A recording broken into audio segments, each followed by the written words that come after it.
the squirrel went berserk in the first self-righteous church in that sleepy little town of Pascagoula.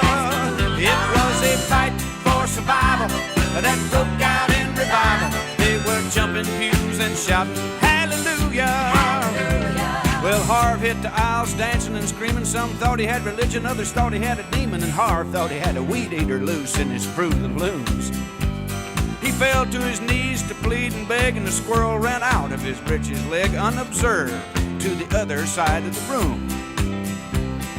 All the way down to the amen pew where sat Sister Bertha Better Than You, who'd been watching all the commotion with sadistic glee.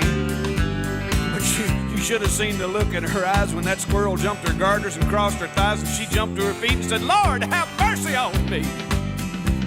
As the squirrel made laps inside her dress, she began to cry and then to confess to sins.